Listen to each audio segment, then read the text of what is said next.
traicionado por su propia familia, vendido como esclavo, falsamente acusado, encarcelado injustamente, y sin embargo, se convirtió en el segundo hombre más poderoso del mundo conocido. La historia de José no es solo sobre un joven con sueños, es sobre cómo Dios usa el pozo más oscuro de tu vida para prepararte para el palacio. Quédate hasta el final, porque lo que descubrirás cambiará la forma en que ves tus propias pruebas. Bienvenidos. Hoy nos sumergimos en una de las historias más profundas y transformadoras de toda la Biblia, la vida de José. Para entenderla, debemos ir al principio. José era el hijo número 11 de Jacob, pero claramente el favorito. Jacob le regaló una túnica especial, una de muchos colores, un símbolo visible de que José era el elegido para llevar la bendición familiar y el liderazgo. Este favoritismo, como puedes imaginar, no le sentó nada bien a sus hermanos. Pero aquí está la primera lección espiritual, el nudo de toda esta historia. En ese momento de su vida, José creía que todo giraba en torno a él. Tenía un problema espiritual que necesitaba ser sanado. El capítulo 37 del Génesis nos cuenta que José tuvo 2 sueños proféticos. En el primero veía los manojos de trigo de sus hermanos inclinándose ante el suyo. En el segundo, el sol, la luna y 11 estrellas se postraban ante él. ¿Y qué hizo José con estos sueños dados por Dios? Los compartió con sus hermanos. No con humildad, sino con una arrogancia juvenil que solo echó más leña al fuego. La respuesta de ellos fue clara. ¿Acaso reinarás sobre nosotros? Lo odiaron aún más. Y aquí está la verdad que a menudo pasamos por alto. José necesitaba ser quebrantado, no porque fuera una mala persona, sino porque Dios no puede usar plenamente a alguien que está lleno de sí mismo, alguien que cree que los dones y los sueños son para su propia exaltación. ¿Te suena familiar? Quizás tienes talentos increíbles, sueños que sabes que vienen de Dios, pero si en el fondo crees que son para tu gloria, para tu éxito, para que el mundo te admire, Dios en su infinita misericordia podría tener que llevarte a tu propio pozo. Y así llegamos a ese momento fatídico.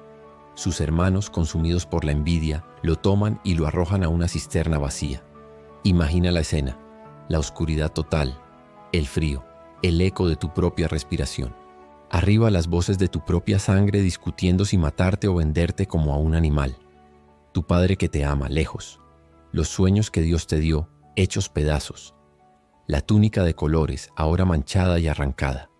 En ese pozo despojado de todo, José aprende la primera y más fundamental verdad. No todo se trata de ti. No eres el centro del universo. Dios lo es. Amigo, amiga, ¿estás en un pozo ahora mismo? ¿Perdiste tu trabajo? ¿Una relación importante se rompió? ¿Sientes que tu propósito se ha desvanecido? Dios podría estar haciendo en ti lo mismo que hizo con José. Está arrancando de raíz la idea de que tú tienes el control. El pozo no es un castigo, es preparación.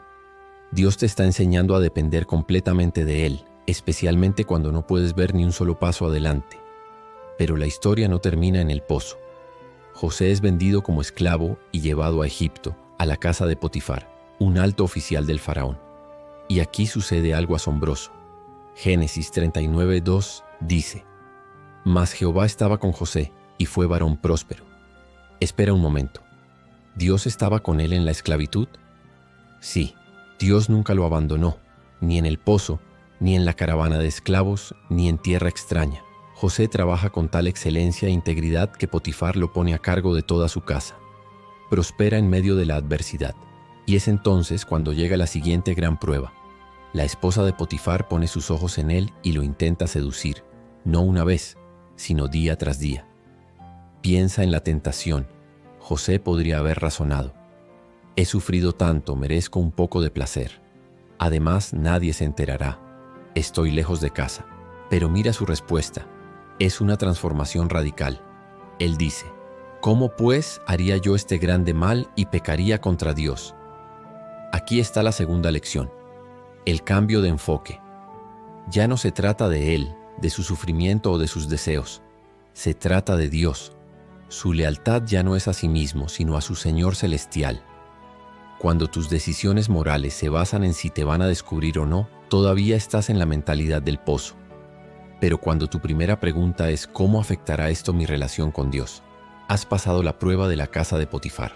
José huye de la tentación, pero paga un precio altísimo. Es acusado falsamente y arrojado a la prisión. Del pozo a la esclavitud a la cárcel. Parecería que cada paso bueno lo lleva a un lugar peor. Pero ¿estaba Dios con él? Absolutamente. En la prisión José no se rinde a la autocompasión. Allí conoce al copero y al panadero del faraón, quienes tienen sueños perturbadores. José, en lugar de hundirse en su propia miseria, usa su don para servir a otros. Interpreta sus sueños con una precisión divina. El copero será restaurado a su puesto y el panadero, lamentablemente, será ejecutado. José solo le pide una cosa al copero: acuérdate de mí cuando te vaya bien. Pero la Biblia nos dice que el jefe de los coperos no se acordó de José, sino que lo olvidó. 2 años más de olvido. 2 años más en una celda injusta. Aquí José aprende la tercera y quizás más difícil lección.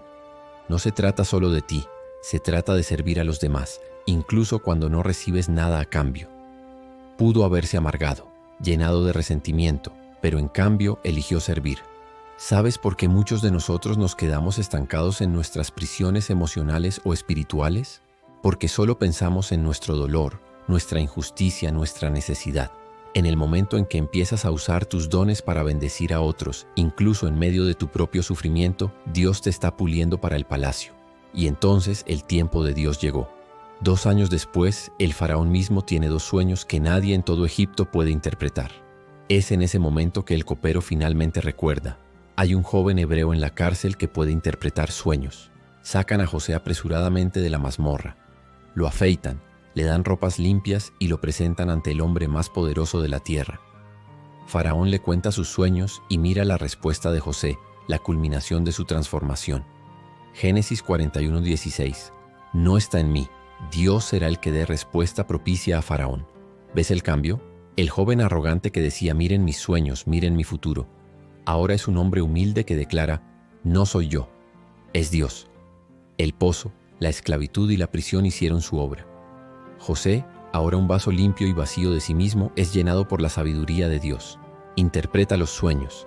7 años de increíble abundancia, seguidos de 7 años de una hambruna devastadora.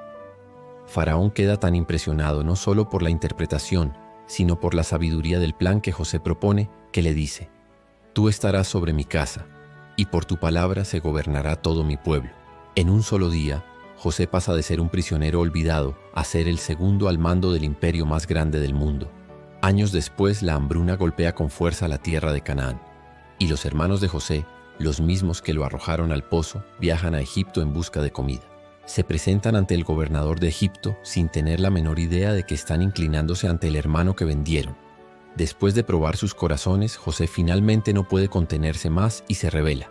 Ellos están aterrorizados, esperando la justa venganza. Pero escuchen las palabras que salen de la boca de José, una de las declaraciones de fe más poderosas de toda la Biblia, en Génesis 50:20. Vosotros pensasteis mal contra mí, mas Dios lo encaminó a bien para hacer lo que vemos hoy, para mantener en vida a mucho pueblo. ¿Lo ves? El pozo no fue un castigo. La esclavitud no fue un accidente. La prisión no fue una injusticia sin sentido. Cada lágrima, cada humillación, cada año de espera fue parte del plan soberano de Dios para salvar a naciones enteras y, crucialmente, para preservar a la familia de la cual vendría el Mesías. José finalmente entendió el propósito. El sueño que Dios le dio nunca fue para su gloria personal, fue para la salvación de otros. Amigo, amiga, si estás en un pozo hoy, si estás en la casa de Potifar enfrentando tentación, si te sientes olvidado en una prisión injusta, quiero que sepas esto: Dios no te ha olvidado. La pregunta clave no es ¿por qué a mí? La pregunta correcta es: Señor, ¿qué estás tratando de enseñarme en este proceso? Recuerda las 3 lecciones de José. En el pozo, no eres el centro, Dios lo es. En la casa de Potifar, tu integridad es para honrar a Dios, no para tu propio beneficio. Y en la prisión, usa tus dones para servir a otros, incluso en medio de tu dolor.